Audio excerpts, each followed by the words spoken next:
And now, more You Talk. Now. Hey, what's up, guys? It's Steve, and this is You Talk. Our guest today is amazing. This guy is everywhere. He's an award-winning actor. He's a producer. He's a director. He's a voice actor. And he's a member of the pop-punk band Make Out Monday. Zach Shada is our buddy here at You Talk. There he is. Hey, Steve. How's it going? Hey, great, Zach. How about you, dude? I'm doing good. I'm doing great. Thanks. Thanks for having me on the show. It's been a while. It's been too long. But, you know, when I saw the new music that had been released, I said, we got to have this guy.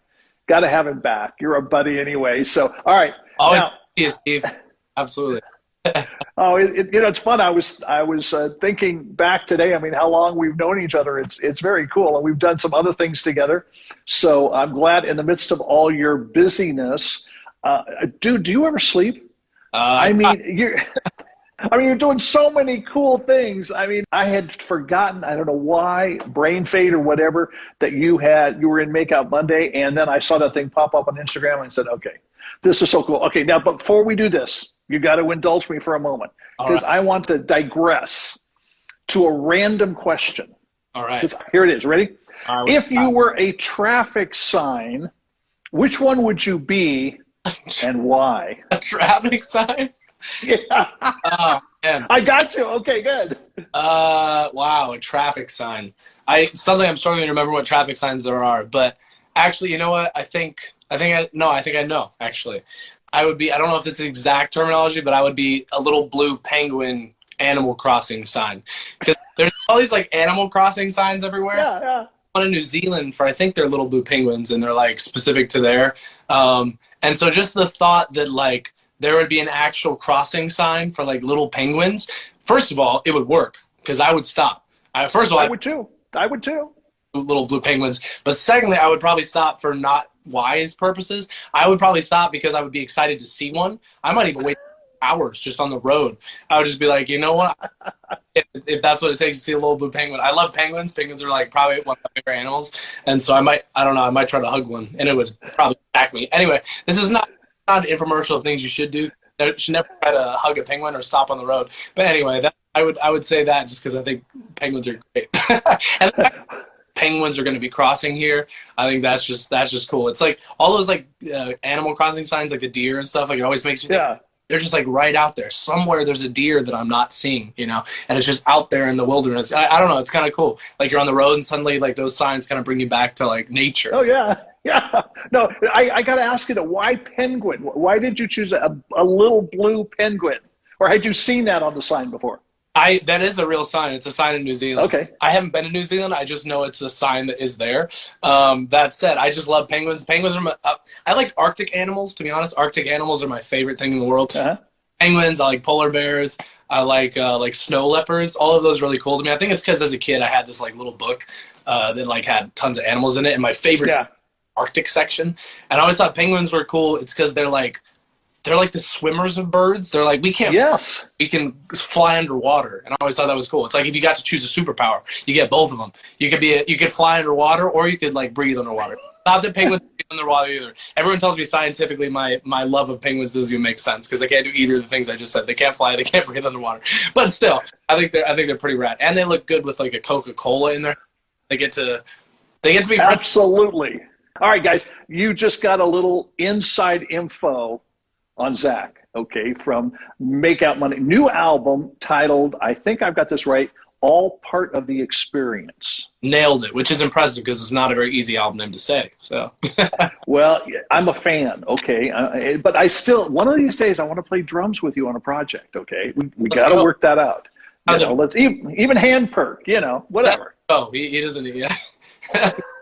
Okay, explain the title, Zach. I mean, it's a great title, and to me, there's so much there. It's like little blue penguins, except it's music now.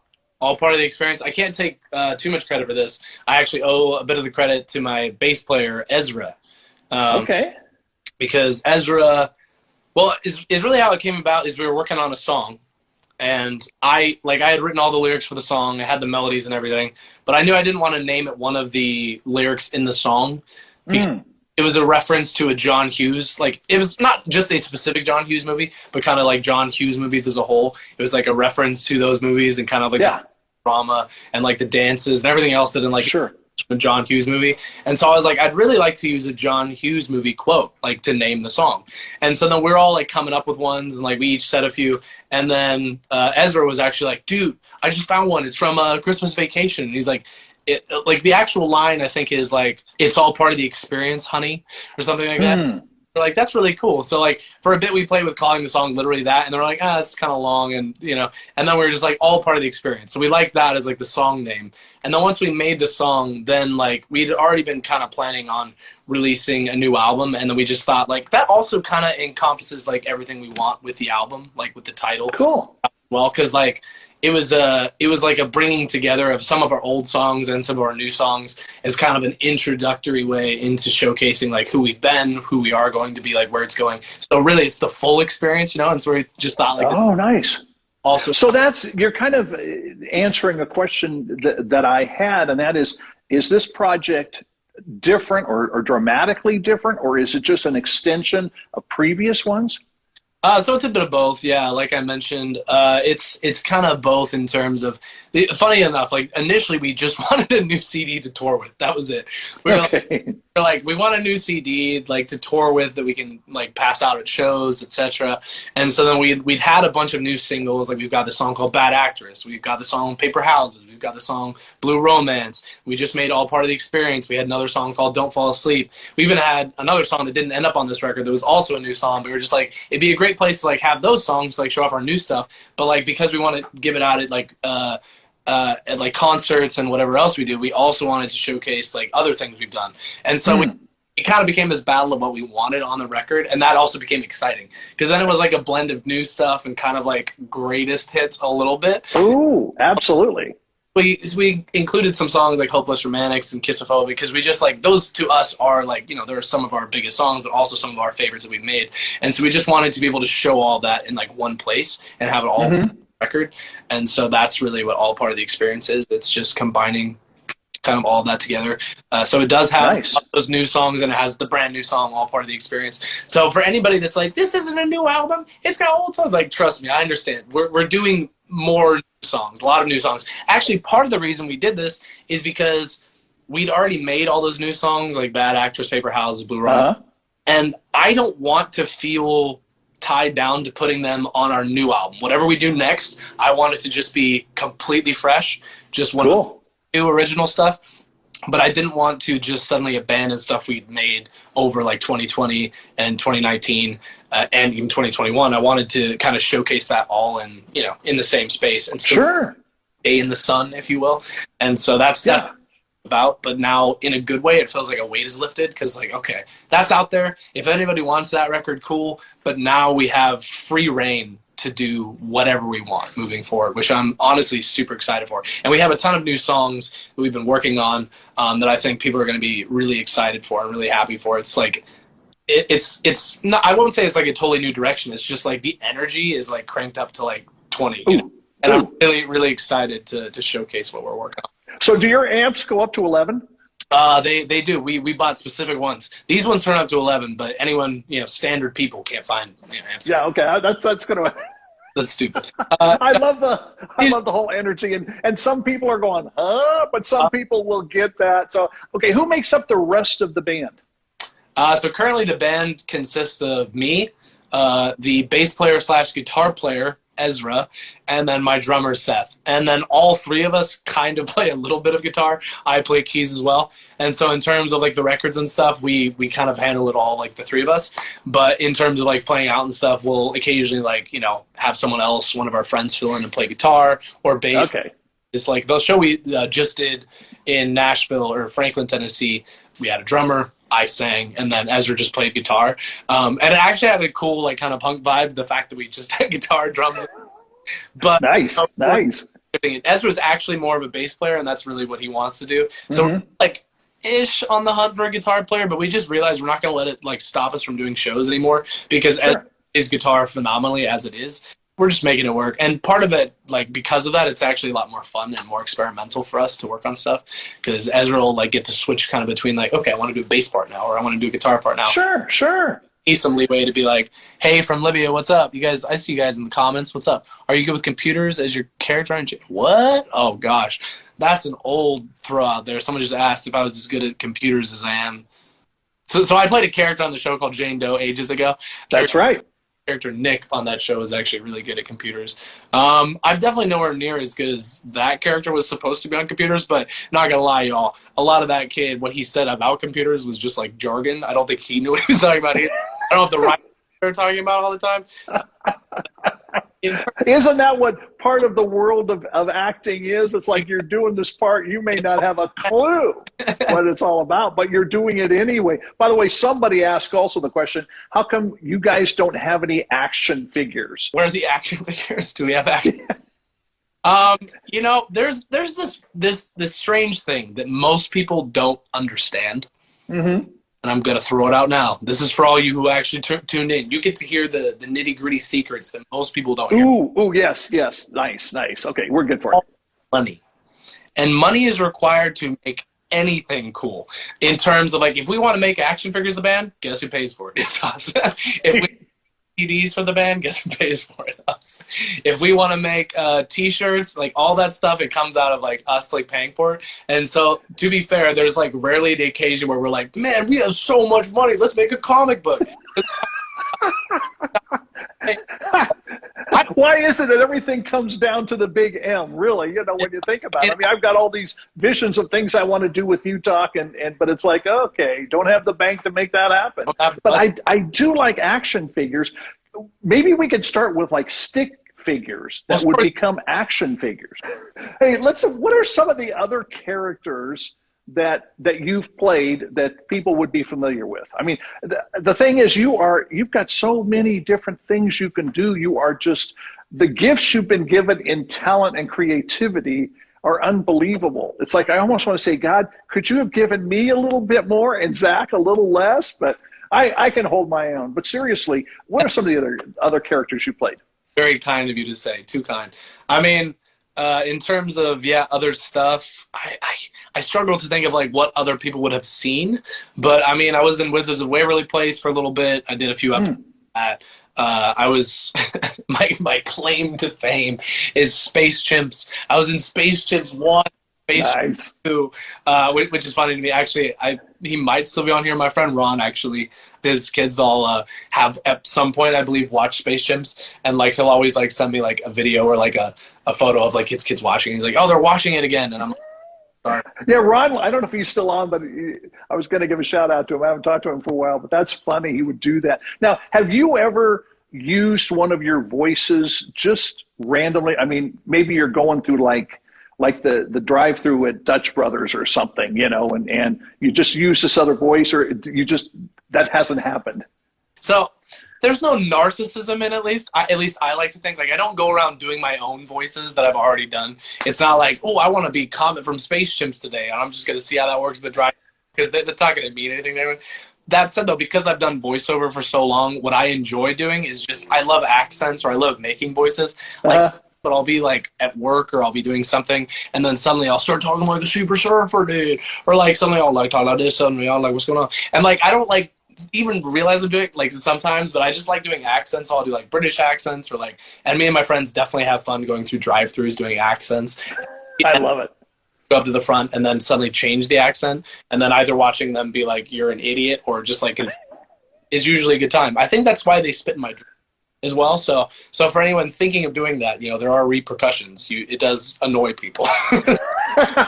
Easily annoyed. By the way, Ron has just come back on and said, yes, Space Chimps for life. Space Chimps for life. There we go. I think his kids are starting to get too old for it. Even they're like, you know what, this is, you know, we're done.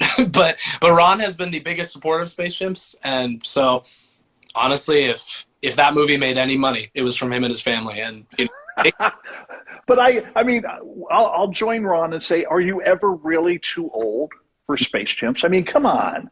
Chimps that go to space? Like, is there anything cooler? I don't think so. Okay, hey, where did the name Make Out Monday come from? I'm curious. I'm sure somebody else is. Well, so actually, my brother Jeremy and I, who started the band together, many people will probably know Jeremy. He's from Adventure Time, Voltron. Oh yes. Stuff. So when we were working on trying to figure out a name together, we both liked the idea of Monday in it, like something Monday. We didn't know what. We were coming up with all kinds of names. Like there was this one name, like for a bit I thought letter 27 was really cool. It's because there's 26 letters in the alphabet, and will be the 27th letter. Just I love it. Honestly. But no, and then we were like just riffing on names with the word Monday in it. And Jeremy saw this Instagram, speaking of Instagram, we have Instagram to thank for our band name. He saw this Instagram post and it was just like this hashtag, and it was on a Monday. It was just hashtag Make Out Monday. And then he was like, that's actually really funny. He was like, that just says everything about modern society that you need to know, that making out on Mondays. And then it was like a joke at first, and then we were like, oh, that's really stupid, yeah. And they were like, but it's funny. And then we presented it to the other guys at the time. At the time it was Seth, who's still in the band, and then at the time our guitar player John. And we were like, what do you guys think of the name Make Out Monday? And we said a bunch of other names too, and that was their favorite one. And that's what stuck. Yeah. And I love it. And for a while it was just like a joke to us, and we were like, oh, it's funny, it's like stupid, but then we're like, but it's just catchy. Like, and everyone that we told, it is. Like, it's catchy, it's memorable. Like, Seth and I actually came up with our own name for it. Like, because, I mean, I didn't necessarily want the connotation to only be that. So for us, it really is, like, and it's always been this, like, from the get-go. It's, like, the fact that Mondays are the worst, like, day in a lot of ways. But it's also, like, it's a time in people's lives. Like, I feel like we all go through Mondays. And, like, making it out of that, like, getting past those, like, days is, like, actually really what the band name means to us, at least. But we thought, funny that people can assume whatever the heck they want, Oh, yeah. I mean, there's so many ways you can look at it. By the way, somebody just put up on the screen, they're glad that you didn't call it Taco Tuesday. Taco Tuesday, Whacked Out Wednesday. There's all kinds of weird names we could have gone for. But, I mean, if we ever play on Tuesday, maybe we'll switch it up and call ourselves Taco Tuesday just to see what happens. But or just have taco trucks outside the building. That's all. I mean, go to the show, you go out and get a taco. Really deep nods. Yeah, if we play on Tuesdays, there will be a taco truck outside. I love it. See? Of course, the problem that we just ran into is I think we need pizza trucks after one show, but there's no day that starts with a P. President's Day. We'll have pizza on President's Day. Okay, thank you. Good. Being Italian, it comes out in everything. So I just wanted to make sure we got that in there. Right? That's right. Now, but where can people get the album? There's the very simple way. If you want, you could just go stream it on our Spotify, or you could go to Stick or iTunes. You could purchase it there, or just stream it for free on like Pandora, Google Play, a lot of those.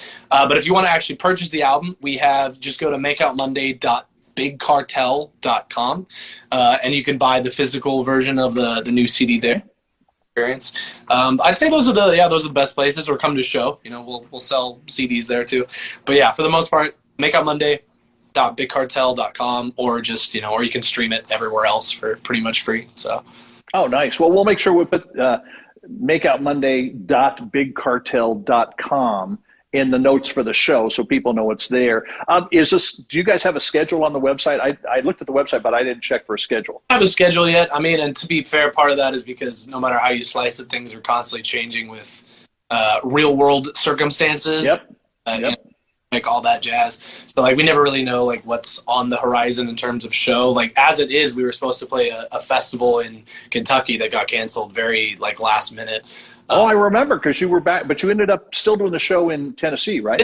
We did the show in Franklin, Tennessee, but actually one of the main reasons we were out there was for the festival in Kentucky, and that got canceled very last minute. So, I mean, that's a thing that happens. There's all kinds of unexpected, but it's just the state of things, and, you just learn to roll with the punches. So yeah, no, absolutely. I mean, my calendar is constantly fluxing, because something's getting moved or postponed or canceled or whatever. So, and website is, that is your website then. makeoutmonday.bigcartel.com. Because, like, if you want to keep up to date with, like, things we're doing, for us is not really the best way, because, we're not keeping it up to date because it would be through someone else, and we like to have more access to that. So really, we're keeping people up to date on Instagram and Twitter primarily, and then occasionally we'll go on Facebook and Okay. I mean, but mainly we're on Instagram. We're on Twitter if you guys want to follow us there and like keep up to date with stuff. All right, good. We'll put all that in the notes. Now, when did you first get involved musically? How old were you? I mean, were you playing guitar back then? Were you singing into a brush as your microphone, or? It's a good question, actually. I started when I moved to LA from Idaho. I wanted to start acting. That's what I first started out as, and then it especially at that age, it was very much a thing that like you were supposed to. Also, if there's an email, someone asked if there's an email list. Yes, they're asking for email. Yeah, you guys can, if you want to add us on, just makeoutmonday@gmail.com. That's we send out updates to fans and stuff as well on makeoutmonday@gmail.com. Cool. Or honestly, if you guys have any questions, we do check our Makeout Monday Gmail quite a bit too. So it's a good way to stay in touch. But yeah, in terms of singing, yeah, initially it was like, oh, you got to be a triple threat here in LA. You got to do everything. And so then I started trying to sing, and I was terrible. Like, this is funny to me. Actually, people ask me all the time about this question. Or I'll hear a lot of people say, like, oh, I can never be a singer. I'm terrible. Like, I'm tone deaf, or, like, I just can't hear. I'm not good at it. And I am the biggest believer in, like, especially when it comes to singing, anybody can do it. Like, literally, anybody can. When I started... So there's hope for me. There's definitely hope for you, buddy. Trust me. I won't say who, but I had a lot of people tell me not to sing because I was really bad at it. Even vocal coaches were like, dude, you should not sing. Like, you're not. And it was just one of those things where, like, I don't know why, but as a kid, I was like, apparently didn't like getting told that. But also, it was just something I really wanted to do. And so I did practice it, like, a lot. I practice it all the time. And then now I get people asking me, like, singing lessons, you know, which is, like, really weird to have, like, kind of, like, come so full circle. The testament to, like, seriously, like, it is just all about the time you put in. I mean, there's people that were, like, talented as little kids that I'm sure if they put in the same time I did, they're freaking Alicia Keys at this point. Like, those people sing till the crows come out. Like, I'm not that good, but at the same time, I at least got to a point where, you know, people buy me as a singer. Well, you know, I mean, you just brought up something that's core to anything and everything you want to do. You got to put in the time. I tell my drum students, you got to practice. You know, you can't just sit down and all of a sudden it's going to come to you. You know, there's very few virtuosos out there that just sit down and boom, they've got it. So now somebody has just asked a question. What's your favorite venue that you played? That's tough. We've played a lot of shows, and like, to be honest, I'm probably the wrong person to ask because I'm really bad with remembering the names of places. So like, I always like forget. Like, I'll remember like, oh, we played this show in that country, or we played this show in this city, but I always forget. Sure. I will just say my favorite place we played, and part of it was because of the venue, but I don't know the name of the venue. But I was actually in the Philippines. It was in Manila, but it's usually never about the venue itself. It's just about all part of the experience. Anyway, but like when we went there, it was just a culture shock because we really didn't think anyone was going to come to our concert. We were just like, oh, it's like, I mean, is our music? Do people listen to us in the Philippines? We had happened to be there, and we got invited to like play this concert. I'm like, okay, cool, nice. So we got. There was traffic. There was tons of traffic the night of. And so then the venue, the people running it were like, oh, we're going to helicopter you guys into the show because there's too much traffic. And we were like, that's the coolest thing ever. We'd never gotten to ride in a helicopter, or at least I hadn't. And so just that fact alone, I was like, I'm in a helicopter. This is sick. And I'm scared of heights, but I still loved it anyway. It was great. Had a really fun time on the way over. And then, how cool. And it was the most rock star feeling thing ever because as soon as we got off the helicopter, they had a couple of security guards like lead us in, and as soon because we didn't know what to expect. As soon as we got in there was like probably like 10,000 like screaming fans that were there. We're just like, to us that was the biggest show we'd ever played. I think it's still the biggest show we've ever played, and like everybody knew our songs, and I was just like, just that alone, very cool. It was like really to have that is super cool. I mean, that is such a great vibe to experience. I mean, when you come in like that, and by the way, I love the Philippines, been there several times, and the Filipino people are wonderful. Oh, they're wonderful. That was so, yeah, it was great. But it was just cool that like, yeah, no matter what, like even if, you know, no matter what it is, you're always excited to see people like sing along to your lyrics. Oh, good. Yeah, for sure. Sure. Their songs. That was just, it was a powerful moment. I mean, but we played a lot of great shows. You know, we played to a lot of cool fans. Played in Northern England. That was one of my favorite shows just because. Oh, cool place. Really nice. Honestly, our Franklin show was fantastic. The one we just did. That's one of my favorite shows we played in a while too. because the fans that came were all really into it, and we got to play with this band out there that was just like really nice, and they were a good opener, and we got along with those guys. It was, Oh, nice. Well, people ask me because I've been in 29 countries, they said, do you learn how to speak all the languages? I said, I learned two things. Number one is, where's the bathroom? And number two is, feed me, I'm starving. So, you got those two down, you're okay no matter what. Hey, what are you passionate about? I mean, you do so many things well. The acting, voice acting, producing, directing. We've talked about so many different things, just when we've been talking, not on the show. But do you have one thing you're passionate about, or it's just you love being able to do all these different things? I think it can all be summed up to like getting to use my imagination and like creating something. There's a lot of fun and just interest in like making something and getting to see something go from the ground up and then become something. So I guess that like factors in everything I do. In terms of like, if it's a song, I love starting from nothing and then being like, oh wow, like here's this whole song that came out of it. Or if it's like writing, like if I write a short film or if I write a feature film or even just, a music video concept, like seeing that through to fruition is like my favorite thing. And so that's why I enjoy like the film side of things a lot, is because there's a lot of things I can do all on my own. I don't always like doing them all on my own, but I enjoy being like, okay, here's a song I wrote, and now I want to come up with the music video concept, and so I'll come up with a concept for it, and then it's like I'll get a crew together, and then I'll produce it. I might do the videography or cinematography for it. I might just direct it. I usually always end up editing them and putting it together in the end. So it's a lot of fun for me to see it all like kind of come together and getting to create something. So in a lot of ways, I guess writing, just like period. I love writing. And, okay. Coming up with stuff. I mean, like writing a kid's book last year was one of my favorite things I've ever done. Cool book. Because in fact, that was the last time we had you on the show, which was too long ago. But it's a great book. And writing is foundational. Now, do you still think it's cool? You're sitting in a theater maybe, and you see yourself on the screen, or you hear your voice. Does that still kind of excite you and say, "Oh, this is so cool doing this"? Yeah, actually, it's always. That part of it's always kind of terrible, to be honest. Really? It's terrible, huh? It depends on the thing. Like it's weird. There's some things I can compartmentalize and be like, oh, I like this that I did. And then there's other, I can't watch it all. Like someone mentioned Jane Doe earlier. I cannot watch that. I literally can't, because I don't like seeing myself and I don't like hearing my real voice.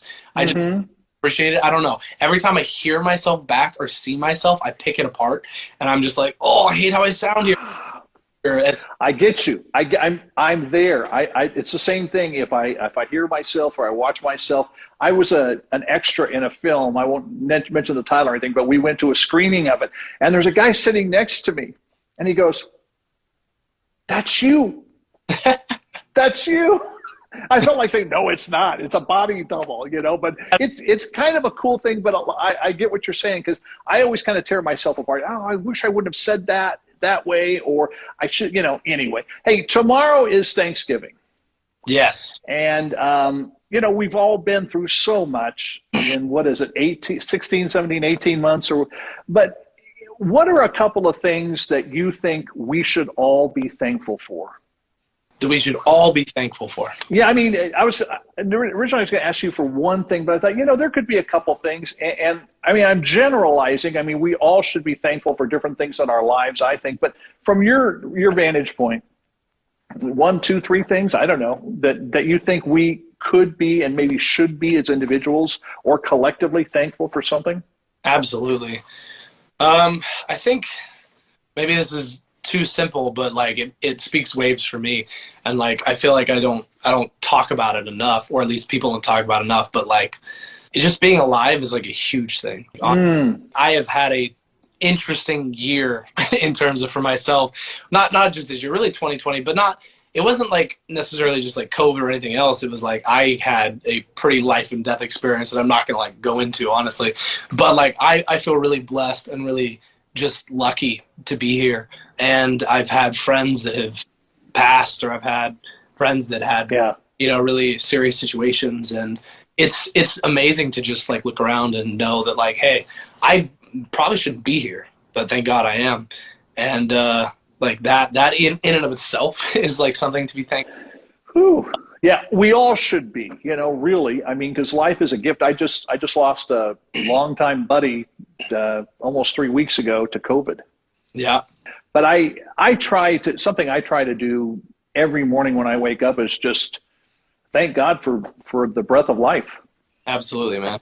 I mean, also just be thankful, to have friends or family of any kind holiday. I mean, yeah. I think that means a lot. And I actually have a lot of friends who are like, oh, I don't have my family around this year. Or I don't have a family at all. But I feel like no matter what, you make the family you choose in a lot of ways. And I think as long as you have someone to call friend or someone to call home, that's a big deal. And I'm thankful for that. Me and my sister, we've got each other this year. And it's gonna be a great Thanksgiving. We got friends who invited us over, some old friends, and it's just fun. Just have a kind of network of people, and really, honestly, anybody that you can call close to. I think that's worthy. Oh, good reminder. Thank you. That is a good reminder, because that's another blessing, because it's something to be thankful for, that we can be close with somebody and have that relationship and friendship and do things together. Thank you for joining us. How can we follow you on social? What's Instagram for you? Instagram is just, I think it's just at Zach Shada. And then there's also, you can follow the band at Makeout Monday. Those are the ones I'm most, active on. So okay, good. If you care to see my terrible photos all the time, then you can follow me. I post a lot of stuff of my work actually that I do too, but stuff you do, it's cool. And I make rude comments sometimes, but you love me anyway. So anyway, hey, tell your family that I said hi, and we'll have to do this again because we've got a lot more to talk about. I don't know, maybe sometime I can get you to talk about the life and death experience. I was not aware of that, but hey, we'll glad to see you here. And Zach, thanks, man. Thanks to Steve for this rad show and for having me on. You guys are always great, and they have lots of other cool content, lots of great people they interview. So definitely keep an eye out for Steve and for You Talk. Love you, man. This is You Talk Radio.